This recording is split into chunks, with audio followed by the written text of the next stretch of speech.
Келесі сөз Республикалық адвокаттар алқасының төрағасы, Конституциялық комиссия мүшесі Мәди Жомартұлы Мырзағараевқа беріледі. Құрметті алқалы жиынға қатысушылар, біз адвокаттар қызмет барысында күн сайын адамдардың әр алуан тағдырымен, бойындағы үрейімен және әділетке деген үміттермен бетпе-бет келеміз.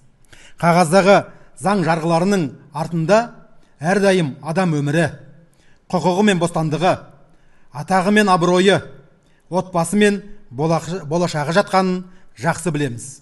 Жаңа конституцияда заң мен тәртіп қағидасы айқындалды.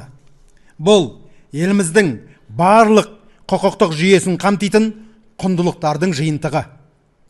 Әрине, заң мен тәртіп ұғымы қысымды күшейту немесе ережелерді қатаңдату деген мағына бермейді. Ең әуелі заңды құрметтеу, заң алдында теңдік деген сөз. Бұл қағида құқықтарды қорғауға нақты кепілдік беруді қамтамасыз ету мақсатында туындаған. Яғни, сізді полиция ұстаса, дереу оның себебі мен өз құқықтарыңызды түсіндіруге міндетті.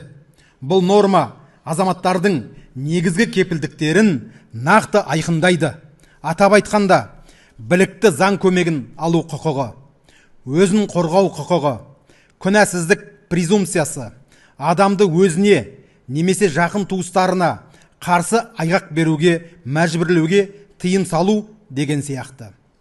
Адвокат үшін бұл жай қағида емес, заң мен заңсыздықтың аражігі болып саналады. Егер азаматтарға өз құқықтары дер кезінде түсіндіріліп, қорғаушы кедергісіз іске кірісі, сот күнәсіздік презумпциясын сақтаса, жүйе заңға сай, жүйелі жұмыс істей бастайды.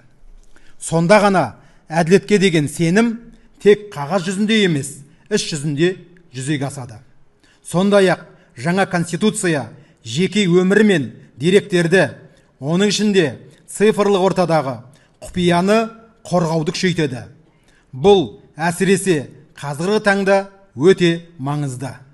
Адвокаттар қоғамдық жүйедегі тепе-теңдікті сақтап, заң ережелерінің бұзылмауын сақтауға атсалысады. Осы салада ұзақ жыл қызмет істеген маман ретінде айтайын, еліміз үшін жаңа конституцияның маңызы да, мәні де ерекше.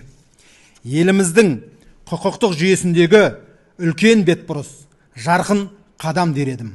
Біз, адвокаттар, осы заңның мән маңызын өңірлерде азаматтарға түсіндіру жұмыстарын жүргізуге дайынбыз. Барша халықты ата заңымыздың жаңа жобасын қолдауға шақырамын. Назарларыңызға рахмет. Рахмет, Мәди Жомартұлы.